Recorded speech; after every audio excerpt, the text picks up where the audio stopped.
Olá, bem-vindos ao Sempre um Papo, este projeto de incentivo ao hábito da leitura, criado há 36 anos pelo jornalista mineiro Afonso Borges.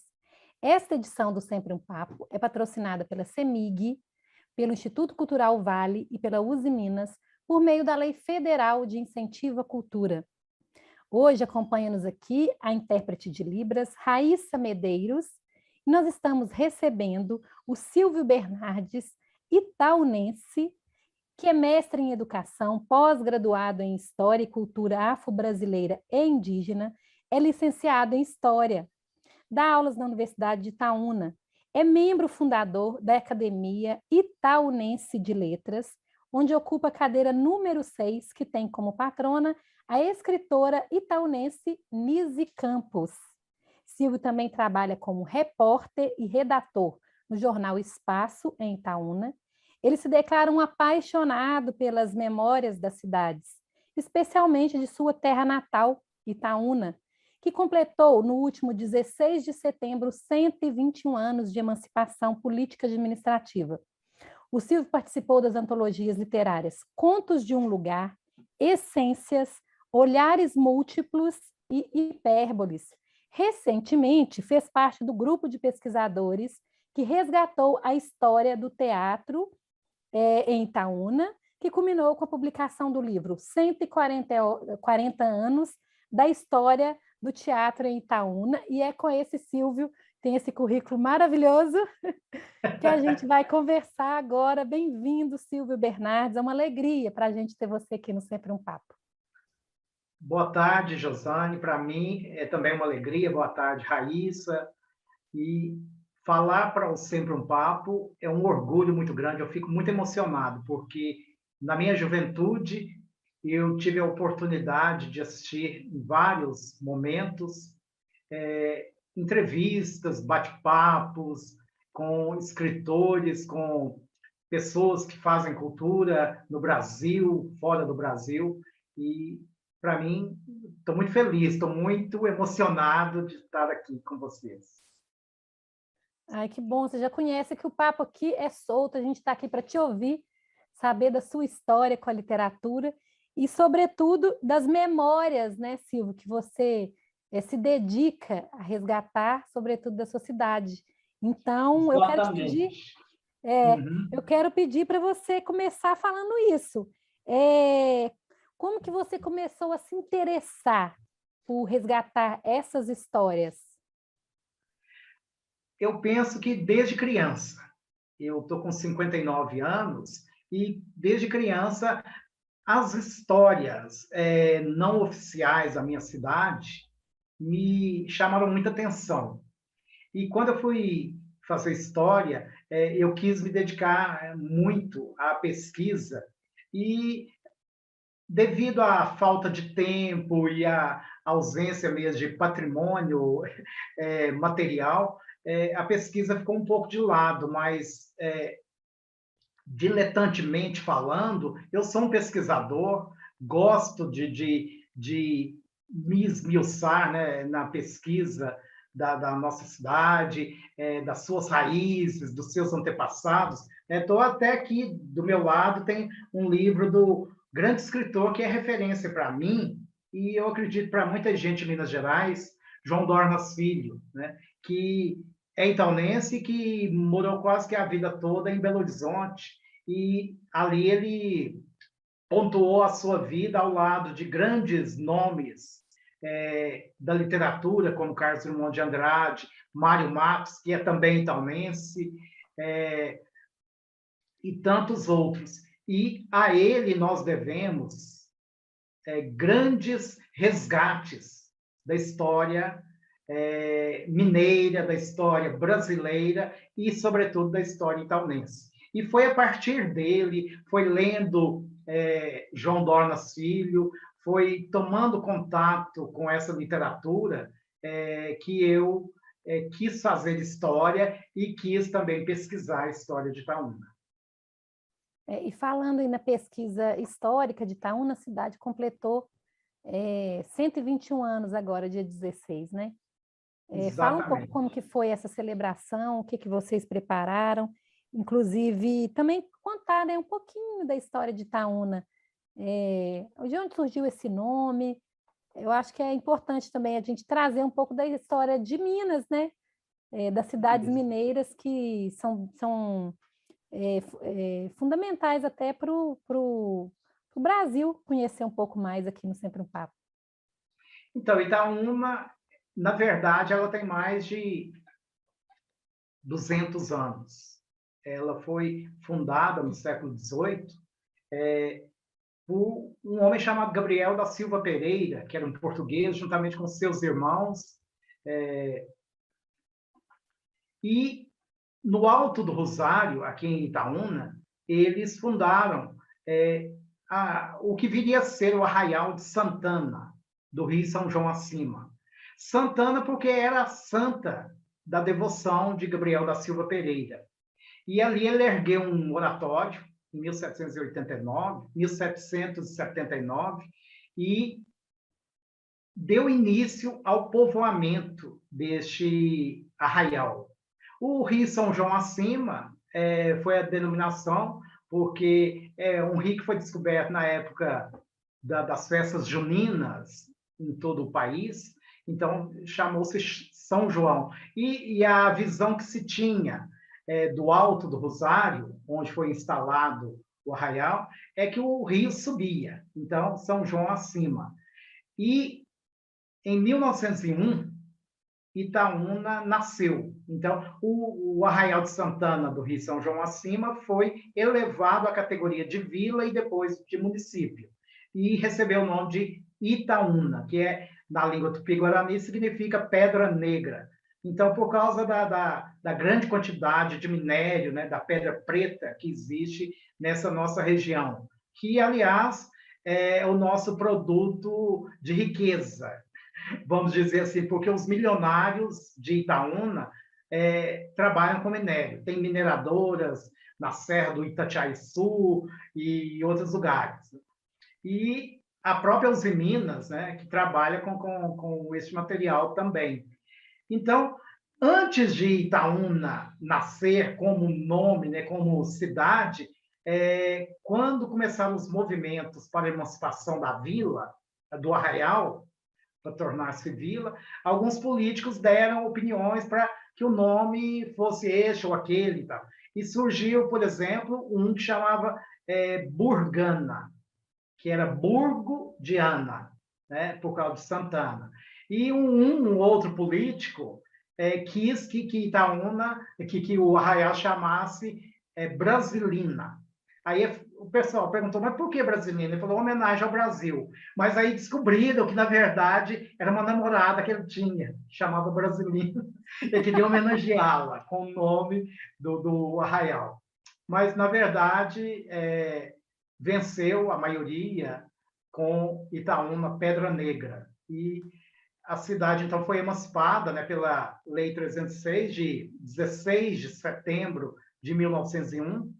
Então, recentemente completou 121 anos de história da emancipação político-administrativa. E nesse livro que vocês prepararam, comemorativo, então, o que ele traz? Assim, como que foi dividido esse livro? O município teve alguns eventos pontuais. Segundo o prefeito, não pôde ter maiores eventos em decorrência do ano eleitoral, mas e a cidade, então, comemorou, como sempre acontece, de maneira silenciosa, os 121 anos. E nós, da Academia Itaunense de Letras, completamos 6 anos de fundação, né? Que foi fundada no dia 16 de setembro, em homenagem a Santana. E a sua pergunta tem a ver com isso que eu falei, né? Tem a ver, mas vocês fizeram uma publicação, né, de um livro comemorativo. Aí então, eu perguntei a respeito desse livro, né? Como que esse livro, o que ele traz, como é que ele foi dividido? Então, este livro é uma grande conquista para nós, porque ele foi publicado ano passado. Levanta ele um pouquinho assim na tela para a gente ver a capa dele, em frente à câmera. Isso. Pode falar. 140 anos da história do teatro em Itaúna, que resgata, né, os nossos antepassados desde 1877, quando o Arraial de Santana era muito participativo em termos de artes, principalmente o teatro.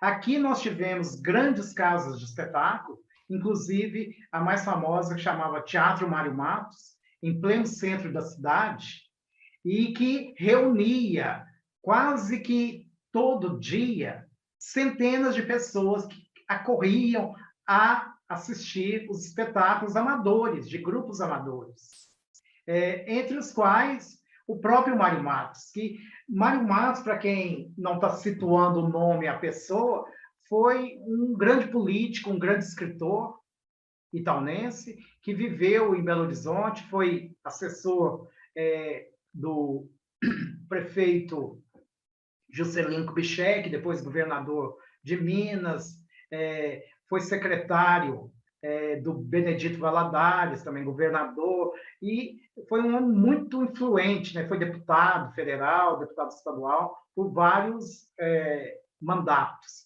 E, para além da política, ele era um literato e era um homem de teatro.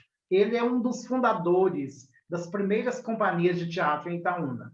E é dele os nossos primeiros ensaios de pesquisa deste livro.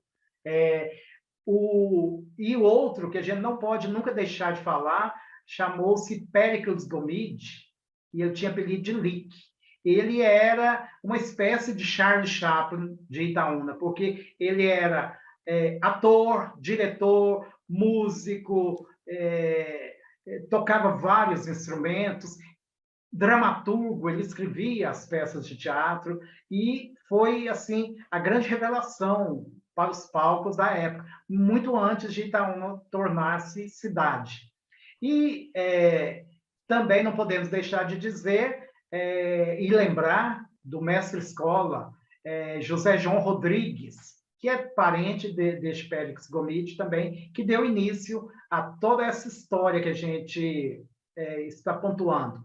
E o livro, então, chega aos anos de 2017, até os anos de 2017. Então, 140 anos de uma história recheada de grandes possibilidades, de grandes narrativas e de grandes eventos do teatro amador, do teatro profissional, porque muitos dos atores que passaram por Itaúna hoje estão no cinema, no teatro em São Paulo, fora do país, em Portugal, por exemplo, nós temos notícia. Então, é por aí. Este livro culminou, né, com este resgate de pesquisa histórica, e também, além disso, foi feita uma exposição com os cartazes, os panfletos, os programas da época, resgatado aí através de muita pesquisa, né? O livro é coordenado pelo Marco Antônio Lara. O Marco Antônio é médico em Belo Horizonte, é itaunense, e ele é um apaixonado pelo teatro. É um dramaturgo também, um tradutor do teatro francês, né, de Ionesco, e por aí afora.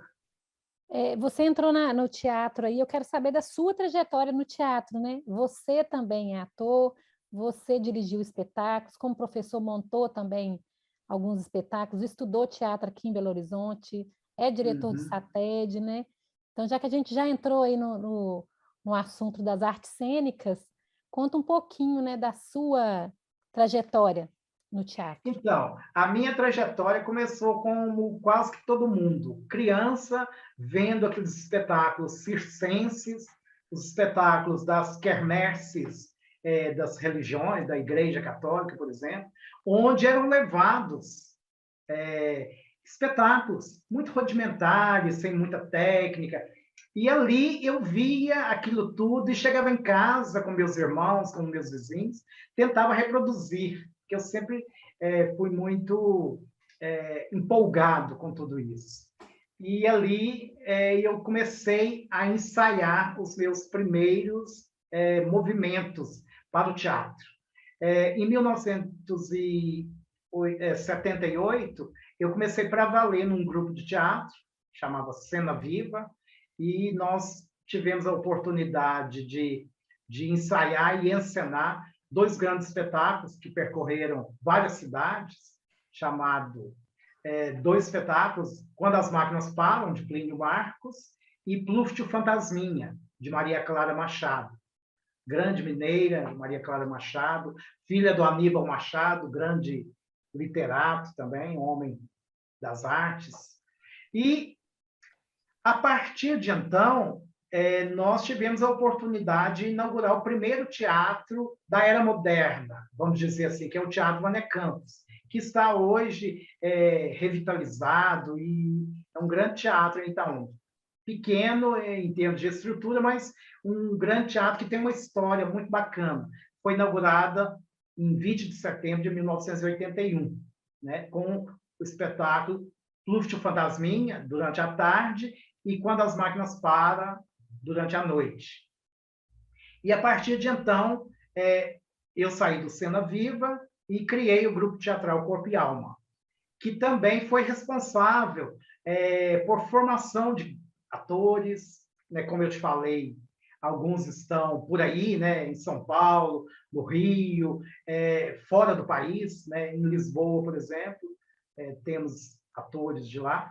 E o Grupo Corpo e Alma, que eu dirigi por mais de 20 anos, foi protagonista de espetáculos marcantes na história de Itaúna, como A Guerra das Mamonas Verdes, baseado no livro do David de Carvalho, Meninos Eu Vi, que eu escrevi, que conta um pouco a história da ditadura militar no Brasil, Pluft o Fantasminha, levamos várias vezes, entre outros espetáculos. Depois do Corpo e Alma, eu tive que me afastar, porque eu fui fazer mestrado e depois fui fazer pós-graduação e fui chamado a dar aula na UENG, em Divinópolis, Universidade do Estado de Minas Gerais, depois na Universidade de Itaúna, e aí eu me afastei do Corpo e Alma. E fui chamado em 2014 pela Companhia Instável para a gente montar um espetáculo, Macbeth, do Ionesco, que é uma versão interessante aí do Shakespeare, que levamos aos palcos de Itaúna e de outras cidades. E continuo aí, né? Fui convidado pelo Marco Antônio para auxiliar na pesquisa deste livro e pude dar a minha modesta colaboração com fotografias, com relatos, com antigos recortes de jornais também para essa pesquisa, que ficou muito bacana. É um trabalho muito bonito. A gente pode entrar, talvez, também na primeira coletânea do Grupo de Escritores, me lembrou, né, aqui, que lá você traz um texto que fala exatamente do David de Carvalho, e tem esse texto, né, A Guerra dos Mamonas Verdes, que você simula ali uma conversa com ele, e fala dessa montagem. Eu queria explorar um pouco isso, assim, dessa adaptação, né, do livro para o teatro também, e já falar um pouco desse texto que está nessa coletânea, nesse texto seu. Então, o David Carvalho, ele era amigo de grandes escritores mineiros e publicou A Guerra das Mamonas Verdes, que foi um livro premiado, que conta a história de um menino que se muda para uma cidade do interior e ali ele conhece as brincadeiras da infância, de uma época que não existe mais, entre as quais uma guerra que os meninos faziam de mamonas verdes. E a gente fez a adaptação para o teatro sob a inspeção e os palpites muito bem-vindos dele, né? Ele já morreu já há alguns anos, mas na época ele estava muito lúcido e muito animado, e ele me falava em várias oportunidades que foi um grande presente para ele a adaptação para o teatro. Ainda ontem eu vi uma das meninas que fez a personagem central do livro, que hoje já é mãe de filhos, de 2 meninos até, e que era uma criança na época.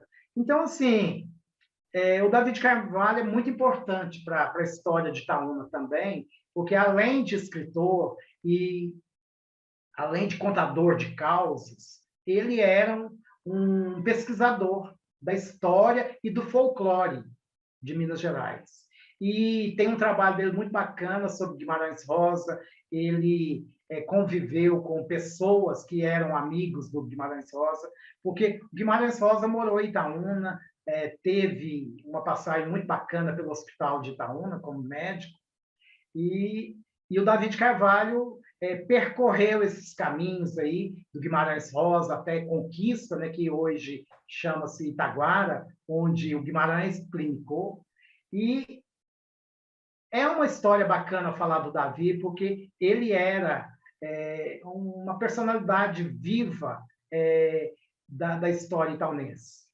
E quando eu escrevi este texto para o livro Essências, né, que é de 2015, eu quis resgatar um pouco dele, né, dessa animação que ele tinha com o teatro, que focou, né, no trabalho dele. Depois ele quis que a gente fizesse outras adaptações de livros dele, mas não deu tempo, porque ele morreu pouco depois e a gente também perdeu o time da época. E quem fez essa dramaturgia do livro dele para o teatro, o texto foi você, o roteiro? Sim, eu fiz o roteiro e eu e o meu amigo Vilmar dirigimos. Fala um pouquinho dessa transição aí, né? Saindo do livro para o palco, desse texto, como que você trabalha esse texto dramatúrgico? Então, essa adaptação e essa dramaturgia, ela é constituída aí muito em vivências mesmo, da infância. E nós fizemos muitos laboratórios, resolvemos trabalhar com criança, que, em geral, os grupos de teatro preferem adultos fazendo criança, e nós optamos pela maioria. A maioria dos atores era criança, na época, e eles mesmos ajudaram a construir essa dramaturgia, através de laboratórios, através de oficinas que a gente pôde, né, trazer. A adaptação foi feita muito simples, e em pouco tempo eu escrevi, porque o texto, A Guerra das Mamonas Verdes, o livro, ele é muito cheio de diálogos, e indicações de cenas, de momentos assim que facilitaram muito a adaptação para o teatro. Sim. Eu quero te explorar mais um pouquinho para contar sobre essa passagem, né? Talvez posso chamar de passagem, de Guimarães Rosa aí por Itaúna. Então, ele foi amigo, assim, muito íntimo do Dr. Coutinho. Dr. Coutinho, Antônio Augusto de Lima Coutinho, foi prefeito de Itaúna e médico também. E filho, desculpa, o Dr. Coutinho era pai do Marco Elise, que também é outro grande historiador de Itaúna, que nós perdemos há poucos anos, pouco antes da Covid, ele morreu, que era também assim uma manancial de conhecimento sobre a história de Itaúna, que infelizmente se perdeu, porque muito dos guardados dele e muito do resgate histórico do Marco Elísio estavam nos relatos verbais, né, na história oral dele. E alguma coisa de documentos, de fotografias, continuam com a família. Agora, o Dr. Coutinho era um amigo do Guimarães Rosa. E quando vinha para Itaúna, de Itaguara, que chamava Conquista, Guimarães Rosa se hospedava na casa do Dr. Coutinho e clinicava no Hospital Manuel Gonçalves, que é o único hospital que Itaúna tem, fruto, um dia nós vamos falar disso, fruto de uma benemerência, né, porque um homem muito rico deixou toda a fortuna dele para construir alguns projetos. Um deles é o hospital, outro é uma escola. Aliás, duas escolas. Então, assim, Manuel Gonçalves de Souza Moreira, que é o nome, inclusive, do hospital. E ali, então, Dr. Coutinho e Guimarães Rosa clinicavam. E tem histórias bacanas num livro chamado Itaúna, como que chama o livro? Humana e Pitoresca. É uma coletânea de textos feito resgatados aí pelo o Luiz Gonzaga da Fonseca, e que tem um dos textos mais deliciosos, que é o Dr. Coutinho falando dele, dessa relação com o hospital e com o Guimarães Rosa. Inclusive, teve um episódio em que o Guimarães Rosa chegou na casa do Dr. Coutinho e a camisa dele estava sem um dos botões. E a dona Nair, que era a esposa do Dr. Coutinho, falou: não, Rosa, eles chamavam de Rosa, nós vamos arrumar essa camisa. E ele ficou meio constrangido, porque tinha que ficar sem camisa. Para aquela época era meio absurdo, né? E ele muito sério. Aí ele entrou para o quarto e ficou sem camisa lá, e a dona Nair costurando, recolocando o botão na camisa dele. É um dos episódios aí. E outros episódios são mesmo de contatos com pacientes, sempre muito solícito, sempre muito atencioso, né? E, então, Guimarães Rosa tem essa passagem. E no livro Sagarana, ele cita Santana do São João Acima, e, se não me engano, também Grande Sertão Veredas, também, né? Nós fizemos, falando de Guimarães Rosa, eu ajudei dando pitacos, um livro chamado O que a Vida Quer da Gente é Coragem, que resgata textos, que reconstrói a história um pouco das passagens de Rosa aí, né, na literatura e nos sertões de Minas, através de textos de autores novos E esse livro está disponível experimentados. para compra? Este livro tem aqui na livraria de Itaúna, alguns lugares ainda encontra. Ele foi feito, então, em homenagem a João Guimarães Rosa, pelo professor Arnaldo de Souza Ribeiro, que hoje é o presidente da Academia Itaunense de Letras, e o Tony Ramos Gonçalves, que foi o primeiro presidente da Academia de Letras, um dos fundadores até. E este livro é muito interessante porque ele traz alguns textos muito interessantes de pessoas que tentaram reproduzir a linguagem, o estilo do Guimarães Rosa, embora um pouco distante até. Claro. Claro, né? Guimarães Porque é o Guimarães, né? Aí, passando para outra antologia que você faz parte com textos, o Contos de um Lugar. Me chamou a atenção essa oficina, né? Essa vivência que vocês tiveram.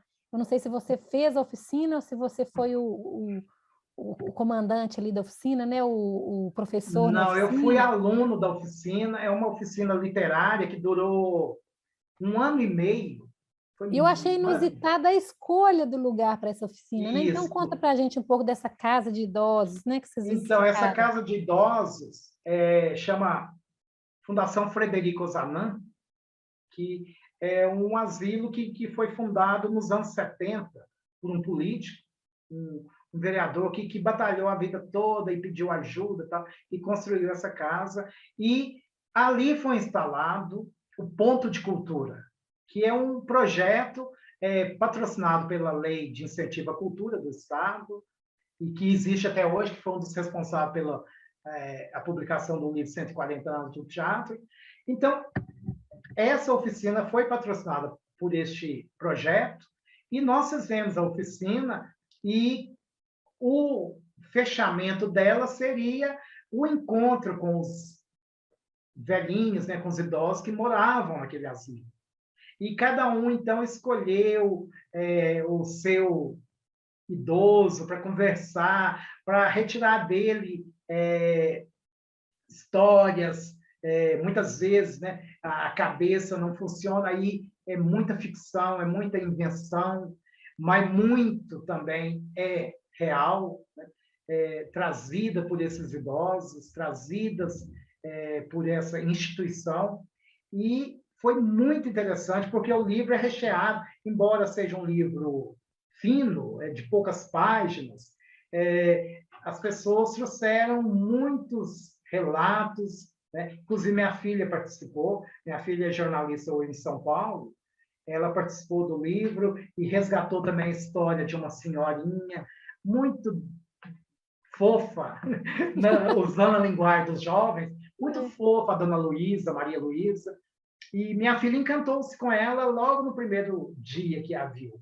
E os relatos foram assim muito intensos, de muito choro, de muito sentimento, e alguns dos textos, inclusive, foram trazidos para o palco, foram adaptados em termos de monólogo, na condição de monólogo ou mesmo de diálogos,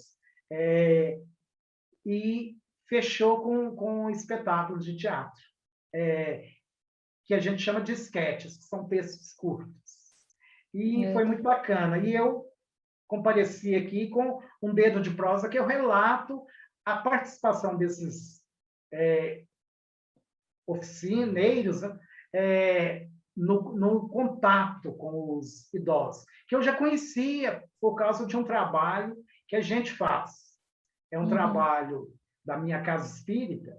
A gente faz todos os sábados de ir ao asilo, de conversar, de ajudar a dar comida, de ajudar a se manter ali naquele ambiente. Todo sábado a gente faz isso há mais de 10 anos. Só que interrompemos por causa da pandemia, e já há 3 anos que a gente não os visita.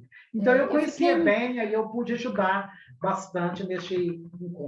Eu fiquei imaginando, assim, você já tocou nesse assunto, desse resgate, dessa perda também, né? Com a morte do filho do Dr. Coutinho, e eu fiquei imaginando essas pessoas também como guardadores, né? De memórias. De memórias. Sejam de tradições, né? Da própria história da cidade. Eu acho que eu quero te perguntar isso, né? Se de certa forma também isso contribui, né? Para esses guardados seus aí, Sim, da sua pesquisa. exatamente. Porque a nossa tradição de história vem lá dos griots, lá na África, que são relatos orais. E aqui tem muitos, né? Marco Elísio, que era professor da Universidade de Itaúna, filho do Dr. Coutinho, David Carvalho, a própria Maria Lúcia Mendes, são pessoas que têm uma história muito interessante, porque viveram em épocas assim muito intensas. Tinha uma aqui também, a dona Iracema Fernandes de Souza, ela morreu com quase 100 anos, e ela escreveu um livro chamado Relatos de Itaúna, parece, Itaúna, não sei o quê, e que ela conta a história desde a época da infância dela, que foi antes da guerra, da Segunda Guerra Mundial, e ela passou por vários momentos históricos. E ela vivenciou, em 1918, ela pegou a gripe espanhola e quase morreu, conta. Tá? E, então, é muito interessante isso. Esses relatos que me dão assim um gás e que me dão energia e que me dão elementos para também continuar. Né? Eu costumo dizer que as minhas aulas são muito assim, de contar histórias, de tentar resgatar e de tentar motivar os jovens. Eu sou professor, já dei aula desde o ensino fundamental, 7º ano do ensino fundamental, até educação de jovens e adultos, para idosos, pessoas muito mais velhas que eu, e hoje na faculdade, né, para o curso de administração, dei aula no curso de pedagogia, no curso de história, no curso de jornalismo. Então, é por aí. Sempre plantando ali a sementinha do resgate da memória, do Com cuidado com a certeza. história do lugar, né? De onde se Isso, vive, né? porque este cuidado precisa, né? E para além dos relatos oficiais, nós temos aqui historiadores, né? Aqui diante de mim tem o Miguel Augusto Gonçalves, que conta a história de Itaúna, o próprio João Dornas Filho, e o Mário Matos, Oscar Dias Corrêa, que a gente não pode deixar de falar, porque ele é itaunense, é o patrono da Academia Itaunense de Letras, foi ministro da Justiça, foi ministro do STF, foi agora homenageado com um livro lá na Academia Brasileira de Letras, e eles trazem, todos eles, relatos da história oficial.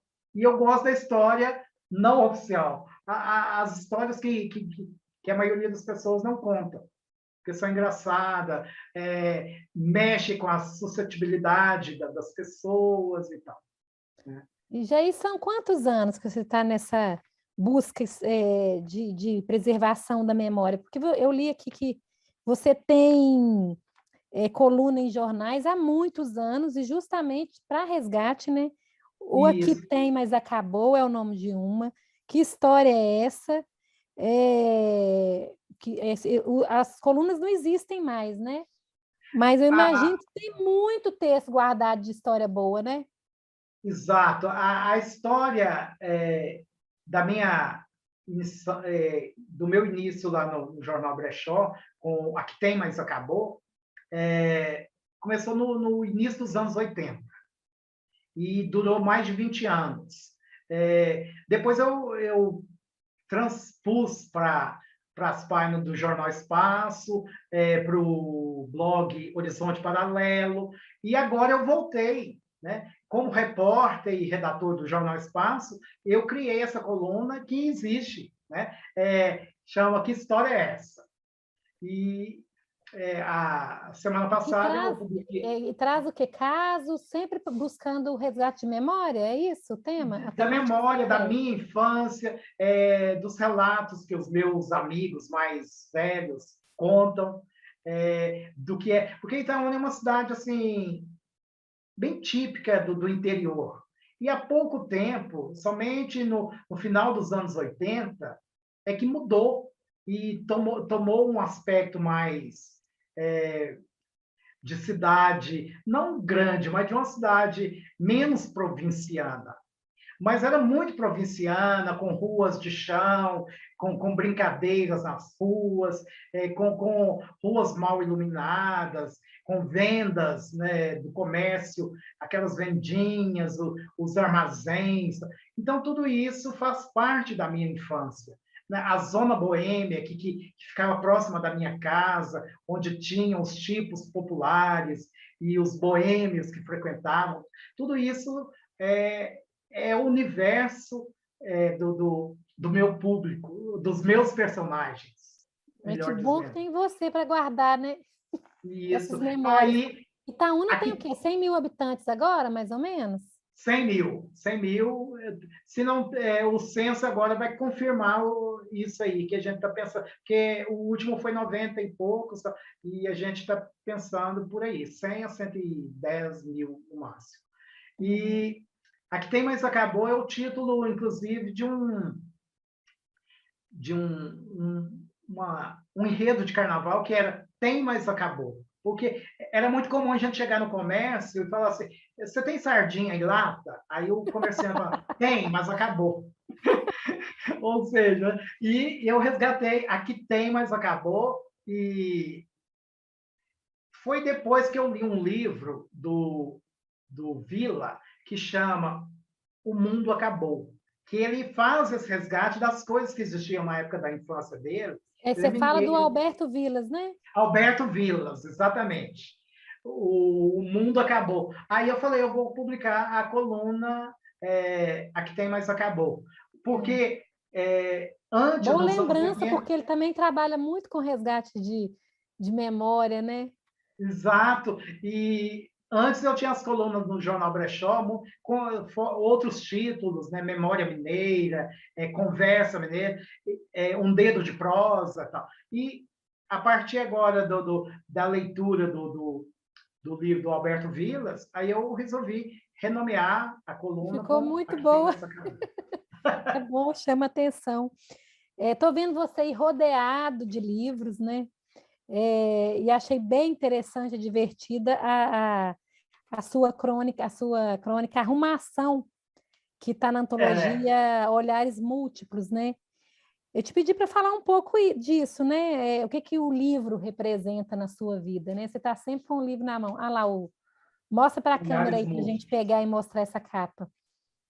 Olhares Múltiplos, ele é de 2016, e é interessante porque na escola, eu sou de um tempo em que a gente estudava e não tinha internet. E tinha uma biblioteca muito boa no centro da cidade. E a minha professora de português, que Deus a tenha, Dona Terezinha, era uma devoradora de livros e nos incentivou e reacendeu em mim, talvez, esse desejo. Através dos livros didáticos de português, chamava Comunicação e Expressão, não chamava português, tinham alguns textos curtos de Fernando Sabino, de Paulo Mendes Campos, Rubem Braga, crônicas aí de João do Rio e tal. E foi a partir dos contatos, né, com este universo, a Dona Terezinha incentivava e a gente não somente a ler, mas escrever, coisa que, infelizmente, não tem acontecido, até com professores de português. E, a partir de então, eu passava todo dia na biblioteca, todo dia mesmo, tornei-me amigo das profissionais que ali trabalhavam, e todo dia eu ficava folheando o livro, levava para casa, e as pessoas me conheciam com essa imagem, né? O indefectível livro debaixo do meu braço. Eu sempre, algumas pessoas hoje, a maioria, né, carrega na mão o celular, eu carregava o livro, porque nós não tínhamos celular, não existia celular. E foi uma juventude muito rica, uma adolescência muito rica, porque nós vivenciamos e viajamos mundos fantásticos de Monteiro Lobato, Machado de Assis, Guimarães Rosa e por aí afora. E nunca mais eu parei. Hoje, a minha mulher fica até me chamando a atenção, vai comprar mais livro? A gente sempre que muda acaba despachando um tanto e fazendo novos. E hoje eu E sou apaixonado. esse seu texto é tão interessante que você fala da arrumação, né?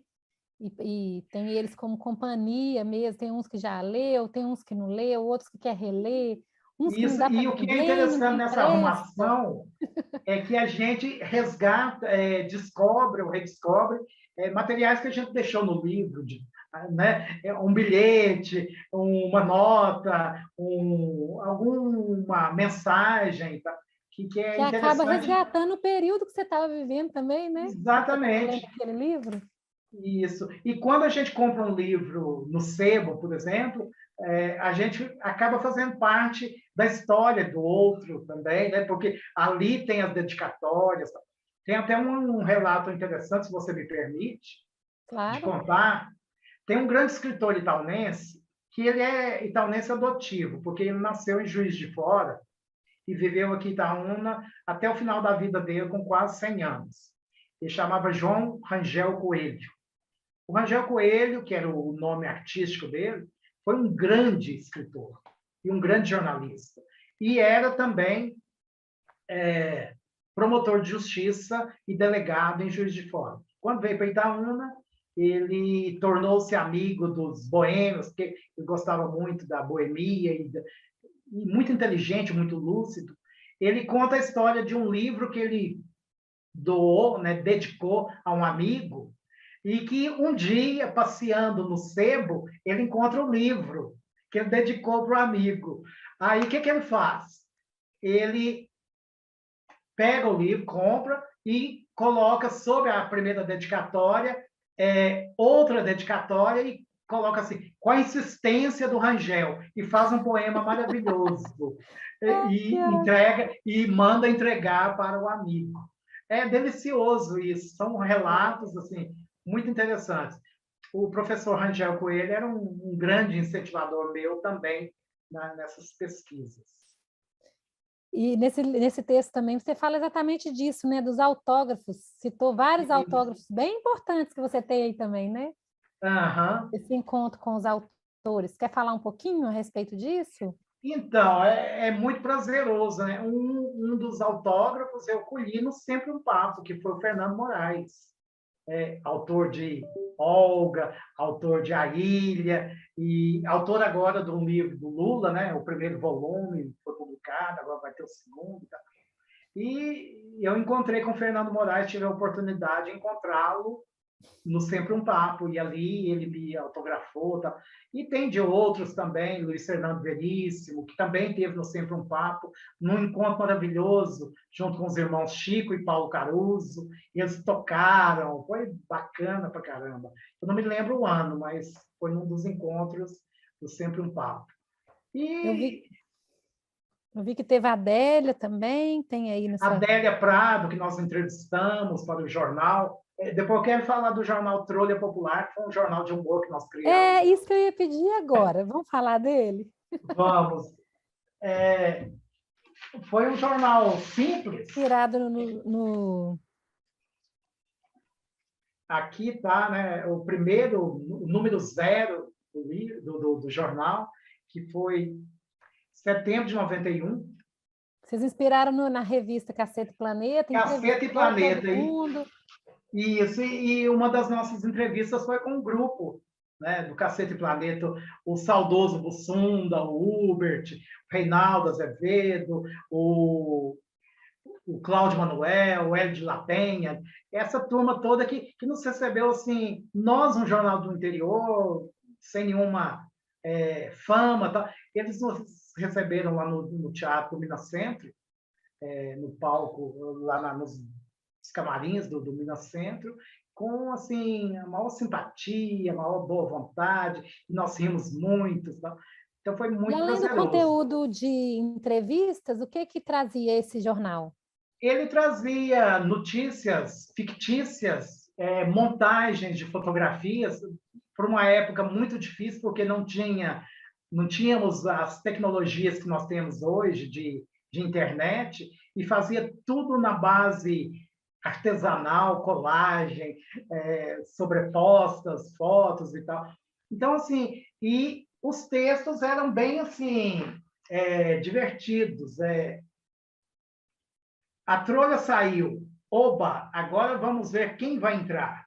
Tipo coisa assim, tá? Medo, marginais carecas atacam mulheres cabeludas. Outra coisa aqui, tá? A trolha saiu, fiado só com ela. E tinha umas coisas que hoje seria impraticável, porque, por exemplo, uma das manchetes era: candidato viado diz que vai dar para ganhar.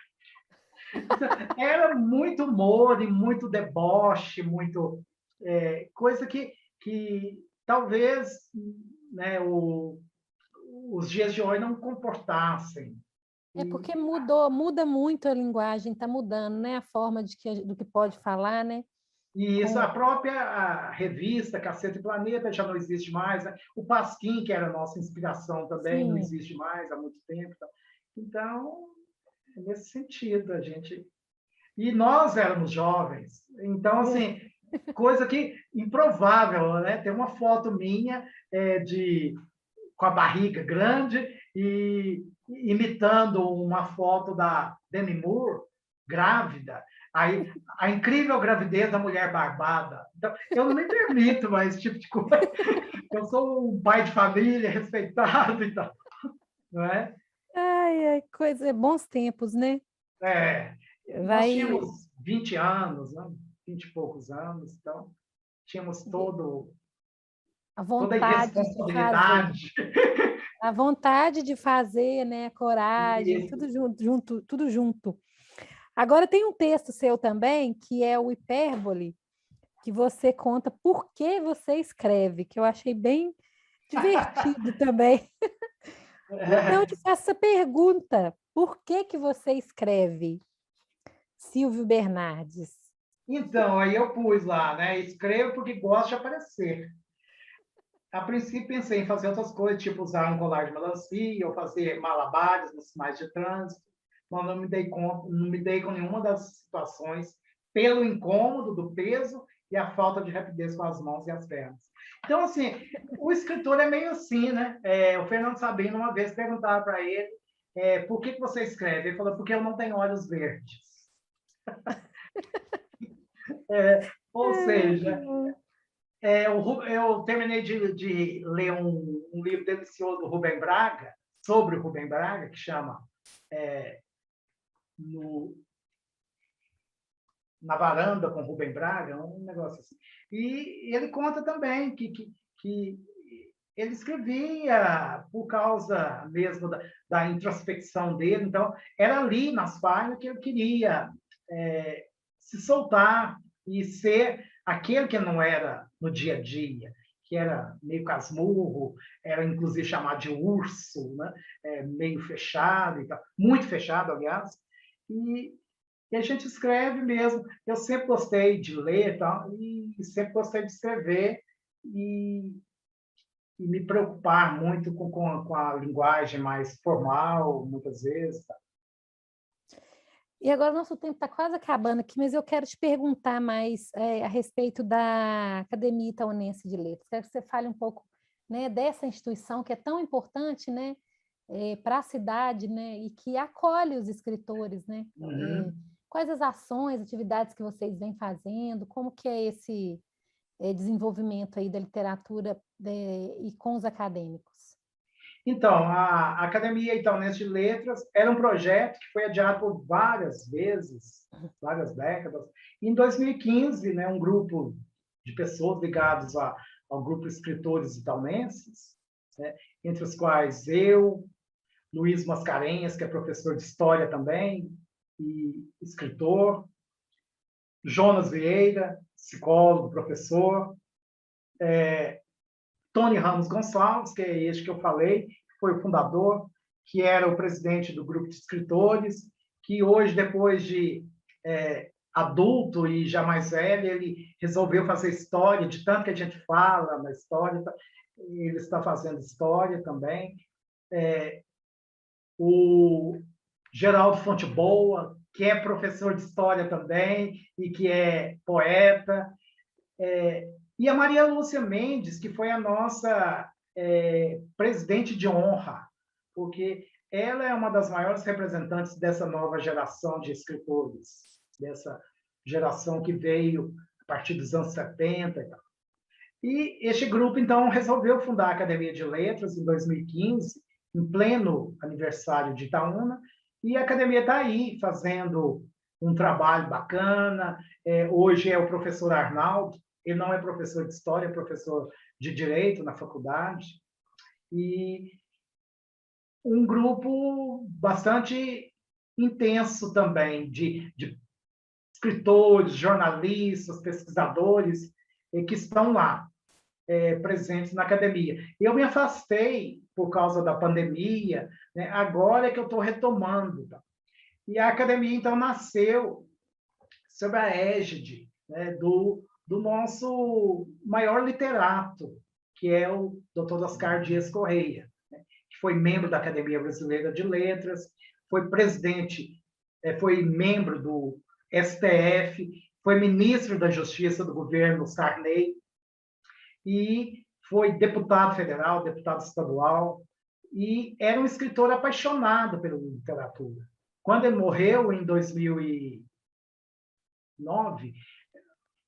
o ano passado foi o centenário dele. Ele morreu, ele nasceu em 1921. Então, em fevereiro, dia 2 de fevereiro de 1921.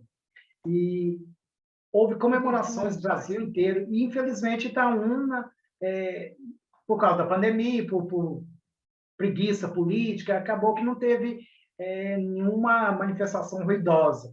A academia fez umas homenagens e ficou por isso. Uhum. Mas Então é então, uma academia ativa mesmo, né? ativa, e o pessoal tem se reunido. Eu me afastei por causa da pandemia e por causa da minha pós-graduação, que eu quis fazer história da afrodescendente, né, dos povos indígenas e africanos. Mas agora eu vou retomar, então a minha proposta é somar com a turma lá, que está com planos muito interessantes de fazer novas antologias, de fazer concursos literários, de crônicas e textos curtos e poesia também. Que é uma forma de incentivar também, né? A escrita, Isso. né? Esses concursos.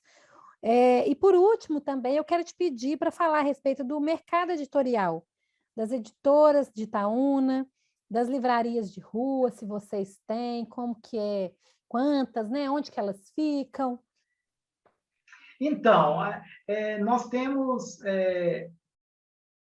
duas editoras, uma está meio inativa, que é a Ville Editora, e a Ramos Editorial, né, que do Tony Ramos Gonçalves.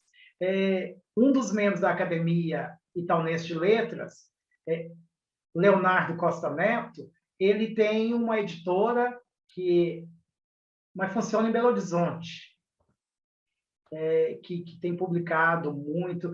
Ele é parceiro, inclusive, de editora do Afonso Romano, né? Desculpe, do Olavo Olavo Romano, Romano. do Olavo Romano, e essa editora tem funcionado. Nós temos poucas livrarias em Itaúna, uma banca de revistas que funciona como banca e livraria, e temos a Livraria Literatura, que é uma livraria no centro da cidade, muito ampla, tá?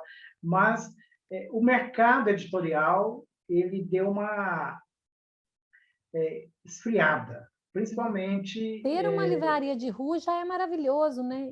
A gente fica feliz quando vê falando que tem, porque Exatamente. E é a uma gente vê cidade... muito É difícil a essas gente achar a feiras. livraria que resiste, né? A gente até Isso. fala para o público aqui do Sempre um Papo, prioriza comprar na livraria de rua, né? Porque as grandes vendas online, as empresas de venda online têm deixado as livrarias de rua, né, em segundo plano e muitas falindo mesmo, livrarias importantes fechando as portas, né? Uhum. Essas livrarias, e acontece muito também de feiras de livros colocadas em escolas e principalmente na Universidade de Itaúna. Eu A vi que tem uma universidade semana literária, não tem? tem. E aí acontece essas livrarias com livros muito bons, com preços muito acessíveis, né? Aqui em Divinópolis, que é pertinho também, na UENG, onde eu trabalhei também por muitos anos, e ali também sempre tem essas livrarias, né, momentâneas que trazem material riquíssimo para todos nós. Tá. Silvio Bernardes, eu quero agradecer a sua presença aqui no Sempre um Papo e te deixar fazer as considerações finais para a gente encerrar essa conversa, que para mim foi boa demais. Eu que agradeço aí os parceiros, né, os Minas, a CEMIG, qualquer outro Instituto Cultural Vale. Instituto Cultural Vale, né? Eu sempre estou frequentando lá o Museu da Vale, lá na Praça da Liberdade.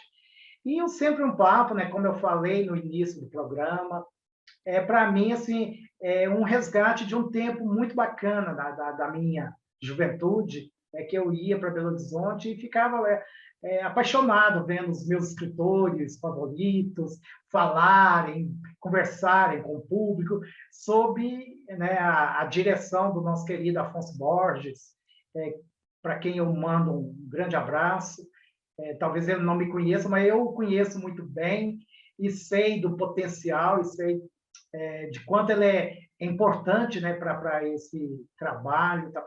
E teve um tempo de tanto que a gente gostava, que nós criamos um projeto parecido em Itaúna, que chamava Conversa Mineira, e que nós tivemos a oportunidade de trazer em Itaúna alguns escritores para esse bate-papo com o público, né?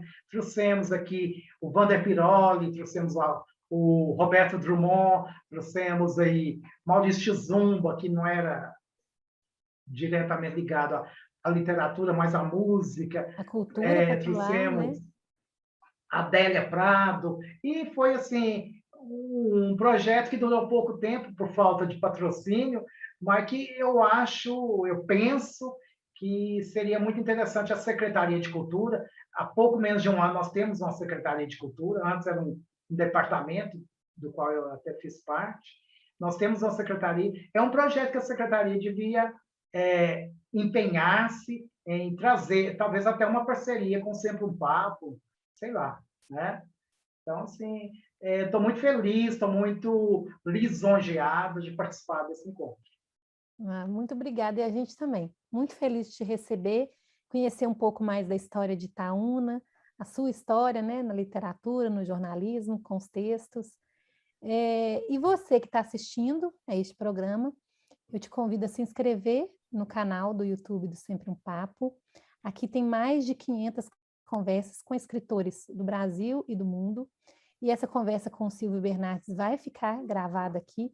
Então, você pode espalhar o link, se você tiver gostado, para as pessoas assistirem também. E convido para se inscrever nos nossos canais no Instagram e no Facebook, que lá também estão as informações, as atualizações da nossa programação. Silvio Bernardes, muito obrigada, e a vocês que nos acompanharam, até a próxima. Até. Onde está a cultura? A cultura está em todos os cantos do Brasil. E com o Instituto Cultural Vale, vamos valorizar ainda mais nossas manifestações culturais. Ao todo, são mais de 200 projetos criados, apoiados ou patrocinados em mais de 160 municípios. Onde tem cultura, a Vale está. Apoiando e valorizando nossa cultura, crescemos e evoluímos juntos.